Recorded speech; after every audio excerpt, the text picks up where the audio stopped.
께서 본문 말씀을 보면은 이제 12년 동안 혈루병으로 고생하는 한 여인을 고쳐주신 일과 또 야이로라고 하는 회당장 딸을 죽음에서 다시 살려주신 그 예수님의 치유와 회복의 사건이 기록되어 있습니다. 이 사건은 다른 복음서인 마태나 마가복음에도 동일하게 나와 있는데 그 중에 마가복음에 실려 있는 그 얘기가 훨씬 더 자세히 기록되어 있습니다. 그래서 오늘 본문 말씀과 마가복음에 기록된 말씀을 도움을 삼아서 오늘 본문을 살펴보도록 하겠습니다. 오늘 본문 40절을 먼저 보니까 예수께서 돌아오심에 무리가 환영하더니 다 기다렸다고 그렇게 말씀하고 있습니다. 자, 그러니까 예수님께서 다시 이곳에 돌아오기로 약속을 했는지 많은 사람들이 예수님을 다 기다리는 마음으로 예수를 환영했다라는 그런 말씀입니다. 자, 이렇게 사람들이 예수를 기다리며 환영하는 것을 보면 아마 이때쯤에 예수님의 인기와 소문은 굉장했으리라고 봅니다. 요즘같이 SNS가 있는 세대는 아니고요. 정말 귀에서 귀로 소문으로만 전에 들었던 그 예수에 대한 소문이 얼마나 컸는지 이제는 가는 곳곳마다 많은 사람들이 예수를 기다리는 그러한 상황에 이르게 되었다는 겁니다. 여러분, 당시 예수님의 인기가 어디에 기인해 있다고 봅니까? 어디에서 기인하고 있다고 봅니까? 가나안 목수의 아들이 아무리 대중적 인기를 누린다고 해도 가는 곳곳마다 많은 사람들이 기다릴 정도로 사람들이 모여드는 그 인기의 비결이 어디 있다고 봅니까? 하나님의 아들이었으니까요? 그렇게 생각할 수도 있지만, 여러분, 하나님의 아들이라고 해서 어디 사람들이 다 믿어줍니까? 요즘도 자기 자신이 하나님의 아들이다, 하나님께서 보낸 사람이다라고 하면은, 또 따라가는 사람도 있지만, 그렇게 해서 사람들이 몰려드는 그런 경우는 별로 없습니다. 또 설교를 예수님께서 잘해서요. 요즘도 설교 잘하시는 목사님이 목회하는 교회 보면은 많은 사람들이 몰려들긴 하지만 이 정도까지는 아닙니다. 물론 예수님도 설교를 참 잘했습니다. 그래서 성경에는 예수님의 설교, 예수님의 가르침이 일반 서기관 같지 않고 권세가 있다고 성경은 그렇게 증거하고 있습니다. 그러니까 예수님의 가르침이 분명히 비범했던 것은 사실입니다. 그러나 그렇다고 해서 가는 동네마다 인산인해를 이루는 그러한 인기를 누리는 것은 저는 쉽지 않았을 것입니다. 자, 그렇다면 예수님께서 그렇게 동네가 가는 곳마다 많은 사람들이 예수님을 기다리고 예수님을 환영하고 또 예수님을 그렇게 따라왔느냐? 동기가 어디 있는가? 그것은 바로 예수님께서 행하시는 치유의 능력 때문입니다. 물론 예수님의 말씀을 사모해서 온 사람도 있을 겁니다. 그러나 무엇보다도 예수님께서 행하시는 그 치유의 능력으로 인해서 많은 사람들이 예수님을 따랐고 예수님을 기다렸고 예수님을 환영했으리라 봅니다. 예나 지금이나 많은 사람들의 관심은 건강입니다. 물론 먹고 사는 문제에 가장 큰 관심이지만 어느 정도 해결이 되면 건강에 큰 관심이 있습니다. 특별히 집안 식구 가운데 어느 한 사람의 아픈 사람만 있다면, 환자가 있으면 그 환자로 인해서 온 집안 전체가 마음고생하는 것을 봅니다. 그리고 좋다는 약, 그런 것들 모든 수단과 방법을 다 동원해서 그 가족의 한 사람을 고치려고 애를 씁니다. 그러니 어떤 유능한 의사나 소문난 병원에는 언제나 사람들이 몰려옵니다. 어느 병원 잘한더라 그러면 가면은 틀림없습니다. 사람들이 부글부글합니다. 예수님께서도 이렇게 가는 곳마다 사람들이 많이 모여든 가장 큰 이유가 있다면, 물론 예수님의 말씀에 권세도 있고 파워도 있고 또 예수님께서 하나님께서 이 세상의 구원자로 보내신 하나님의 아들 독생자이신 것을 믿어서 다른 사람도 있지만 가장 큰 이유는 예수님께서 가는 곳마다 만나는 병든 사람, 눈먼 사람, 영혼이 치유가 불가능한 사람, 그런 사람일지라도 깨끗하게 치유하는 그런 놀라운 기적들이 나타나니까 금방 사람들 입으로 해서 예수에 대한 소문이 퍼지게 된 것입니다. 그러니까 예수님이 가는 곳곳마다 환자가 기다리고 그 환자들도 환영했지만 그 환자들 가족들도 예수님을 애타게 기다렸던 겁니다. 아마 오늘도 예수님을 가장 환영했던 사람들이 바로 그런 치유의 이적들을 기다렸던 그런 사람들이었음을 분명하게 생각합니다. 자, 그렇게 간절히 기다리던 사람들 가운데 오늘 특별히 두 사람이 소개되고 있는데, 한 명은 그 당시 회당장 야이로라는 한 사람과 또 12년 동안 혈루증, 유출병이라고 하는 그 무서운 질병을 앓고 있는 한 여인이었습니다. 자, 이 당시 회당장이라고 하면은 그 지역의 유지 중에 유지였습니다.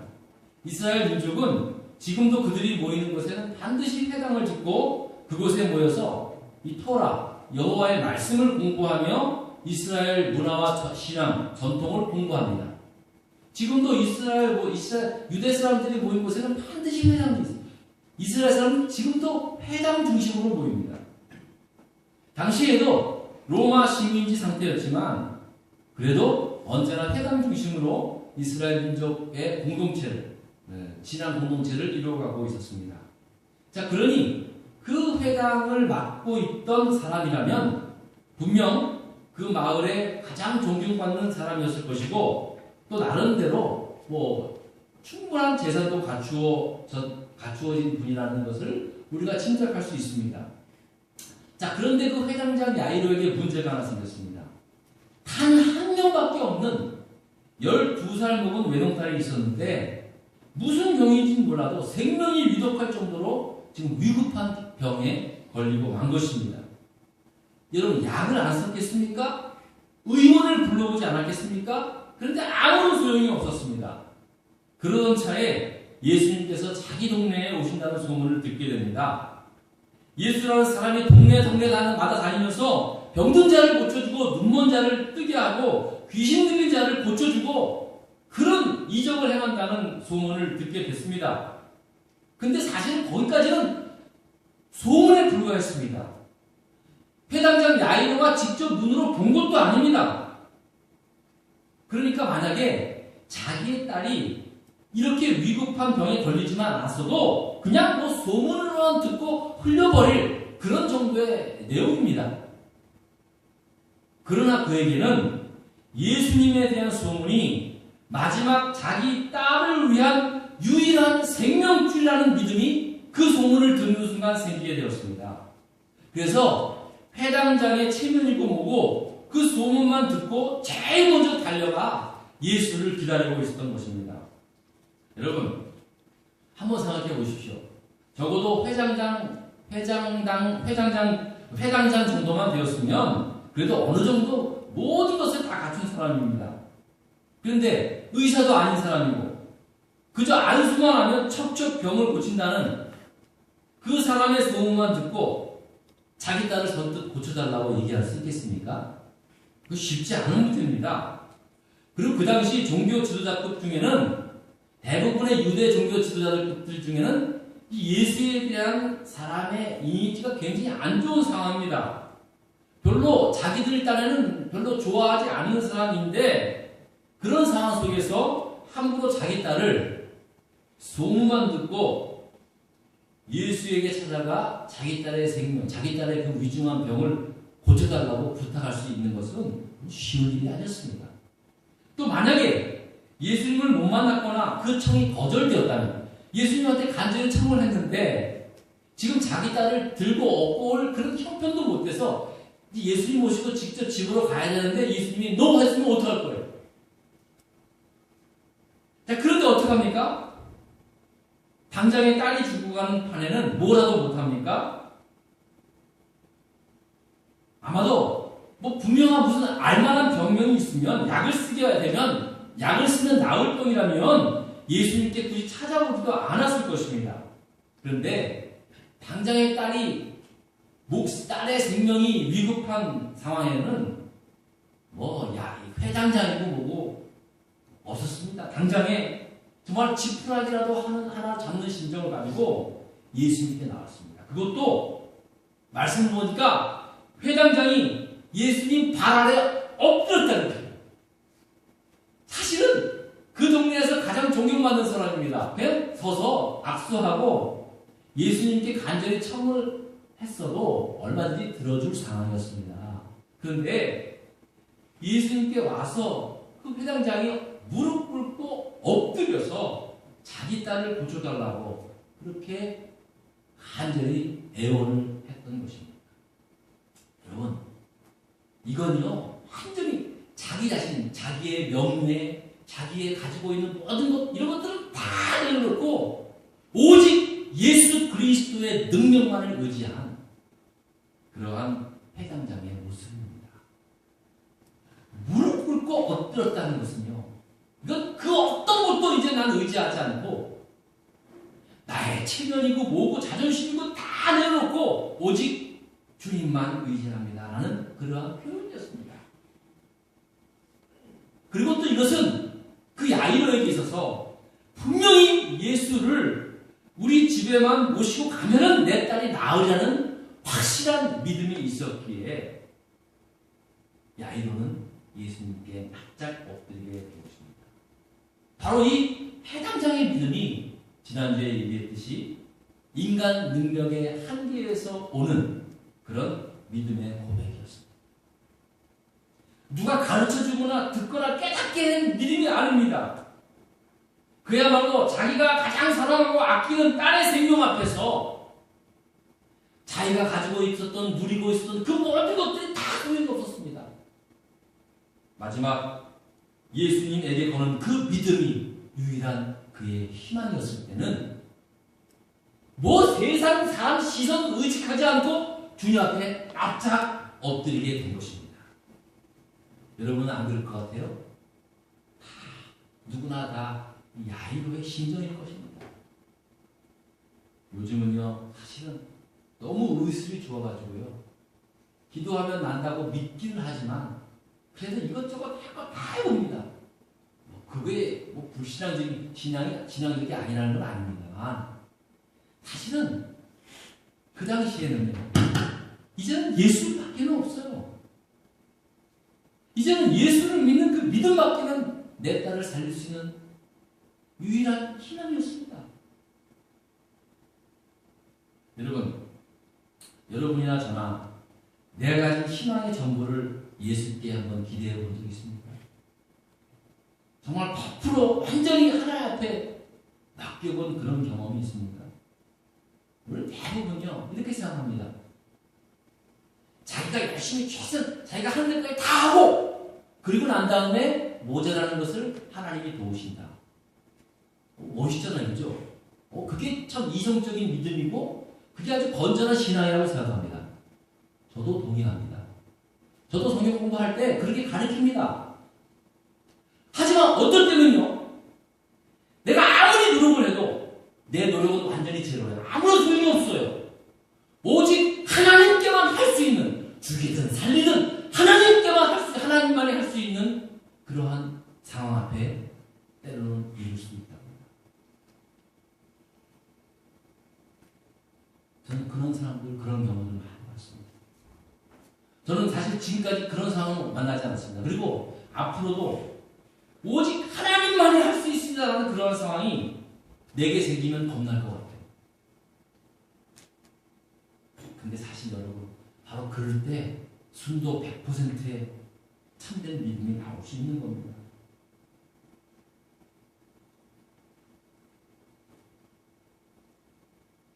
여러분, 우리가 아무리 예수를 믿고 아무리 지금까지 신앙생활 한다고 해도 여러분 진짜로 이 회당장 야이로처럼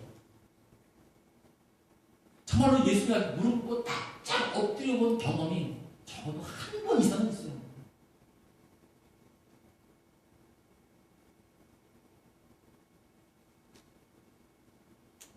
예수님께서 이렇게까지 하는 회당장 야이로를 보면서 예수님 스스로 좀 민망했는지 당장에 그 야이로의 청을 받아들입니다. 아이고, 일어나세요. 내가 당신과 함께 집에 가겠습니다. 이 말은요, 예수님께서 고쳐주겠다는 말씀이거든요. 여러분, 예수님께서 못 고치신다고 생각한다면 왜 같이 가겠어요? 저도 어떨 때는요, 목사님 와서 목사님께서 기도해 주시면 나을 것 같아요. 오시라고. 그럼 목사 신방 요청하는데 가야 될 거 아니에요, 그죠? 가요. 근데 속으로 얼마나 불안한지 몰라요. 내가 기도했다가 안 나면 어떡하지? 자신이 없어요, 자신이 없어. 근데 뭐라고 하니까 가야죠. 열심히 기도했는데 나중엔 결국 의사 찾아가서 낫다 그러더라고요.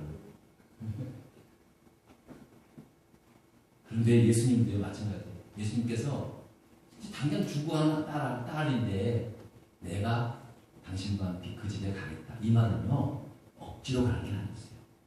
고쳐주겠다라는 말씀입니다. 자, 그러면서 이제 야이로 회당장의 집으로 향하게 됩니다. 자, 그런데 그 야이로 회당장의 집으로 가던 중에 12년 동안 혈루병으로 고생했던 한 여인을 만나게 됩니다. 여러분들도 이 혈루병이라고 하면 대충 어떤 병인 줄 압니다. 알 겁니다. 피가 그치지 않는 병이잖아요. 저는 아직까지 혈루증 환자를 보지 못했습니다. 네. 그런데 이 여인의 경우는 사실은 정확히 말하면 그런 어떤 보통 일반적으로 우리가 아는 혈루증이 아니라 여자들만이 할 수 있는, 여자들만이 가지고 있는 유출병이라고 했어요. 그 여자들 그 일종의 산부인과병입니다. 그래서 그게 끊임없이 계속해서 스탑하지 않고 계속해서 경수가 흘러나오는 병을 의미합니다.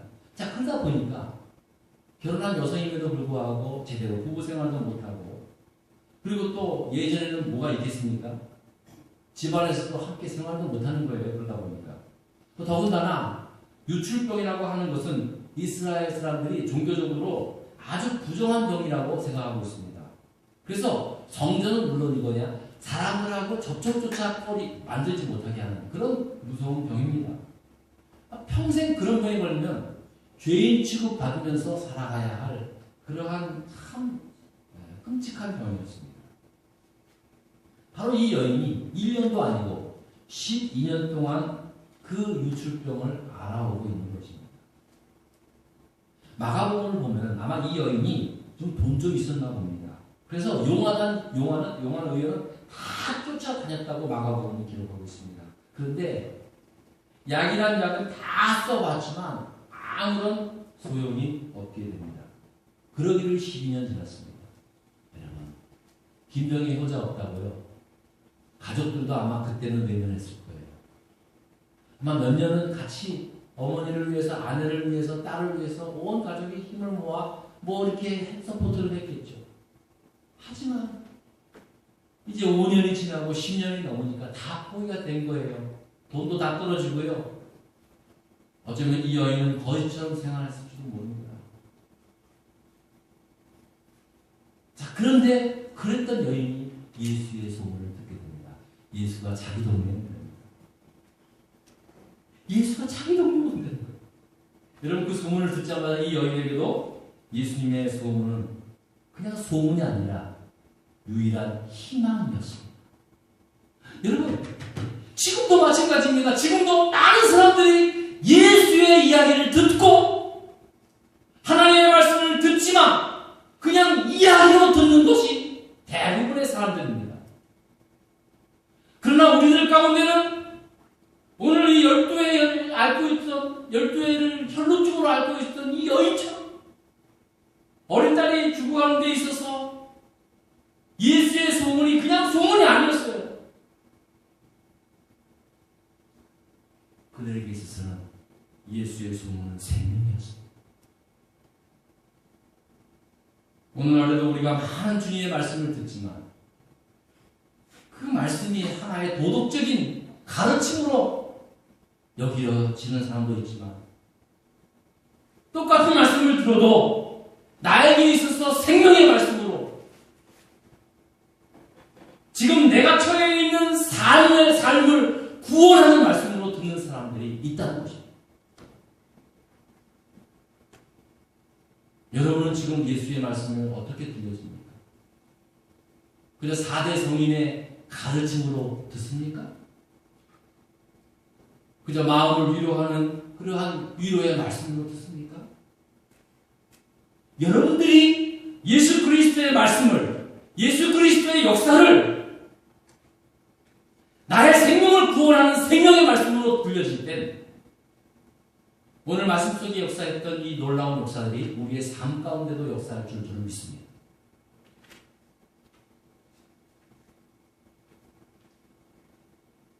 이 혈루증을 앓고 있었던 여인이 예수의 소문을 듣고 이제 처절한 절망 가운데 있다가 마지막 예수에 대해서 자기의 온 희망의 불꽃을 펴고 있었습니다.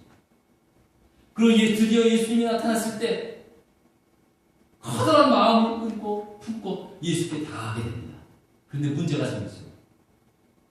예수님을 만나러 갔지만은 이미 예수님께서는 그 주위에 많은 사람들이 둘러져 있었습니다. 그래서 도무지 개인적으로 예수님을 찾아가서 자신의 병을 고하고 치유받는 그러한 시간적인 그런 여유가 전혀 없었어요. 또 많은 사람들이 굉장히 부정하게 여겼던 여인이어서 사람들이 가까이 나아갈 수 있는 상황이 아니었습니다. 오히려 그렇게 갔다가는 사람들한테 붙잡혀서 쫓겨나갈 그런 판이었습니다. 여기서 잠깐 우리가 생각해야 할 문제가 있습니다. 이 여인이 예수님을 만나길 원했지만 예수님을 만나는 데 있어서 가장 큰 장애가 무엇이냐? 그것은 바로 예수님 주위에 몰려있던 사람들이 적어도 이 여인에게 있어서는 장애였다는 사실입니다. 예수님의 제자들을 비롯해서 예수님을 제일 열심히 따랐던, 추종했던 사람들은 예수님에게는 신실한 제자였을지는 몰라도 이 12년 동안 그 불결한 병으로 고생했던 이 여인에게서는 그들이 예수님을 만나는 데 있어 장애가 되었다는 말씀입니다. 여러분, 우리는 이와 같은 사실을 결코 간과해서는 안 됩니다. 우리가 우리의 믿음을 가지려고 해도 제일 방해물이 되는 것이 뭐라고 생각합니까? 어떤 때로는 그게 사람들입니다. 이제 교회에 처음 나와서 예수를 좀 믿어보려고 하는데요. 가장 큰 장애가 생깁니다. 교회의 형식 때문에 예배가 너무 길어서 그게 장애가 아닙니다. 오히려 초신자들이 가장 큰 장애를 느끼는 것은 예수님을 따르는 가장 가까이 있는 사람들이 장애가 되는 경우가 너무나 많다는 것입니다. 그렇다고 예수님 주위에 있는 사람들이 잘못했다는 것은 아닙니다. 예수님을 가까이 모시고 예수님을 또 호위해 나가는 것 뭐 잘못입니까? 그러나 그 주위에는 늘 예수님을 만나려 하는 사람들, 이 예수님을 만나려 하는 소외된 사람들이 있음을 명심하라. 나 자신이 예수님에게는 사랑받는 자녀가 될 수도 있지만 소외되거나 불쌍한 사람에게는 내가 장애물이 될 수도 있다는 사실입니다. 이게 잊어서는 안 됩니다. 그러니까 그래서 배려를 하는 것이 중요합니다. 그래서 내 앞에도 볼 수 있어야 하지만 항상 내 뒤도 돌아볼 수 있는 삶이 정말로 중요합니다. 목사로서 지금까지 목회하면서 가장 안타까운 사건들이 몇 가지 있는데 큰 것도 아니에요. 자기는 열심히 한다고 하지만 자기는 예수를 참 열심히 믿는다고 하지만 뒤에서 예수께 나아가고 싶어도 나아가지 못하는 사람들의 장애물이 되는 것을 알지 못하고 깨닫지 못하는 사람들 때문에 참 마음이 아플 때가 많았습니다. 저 역시도 마찬가지입니다.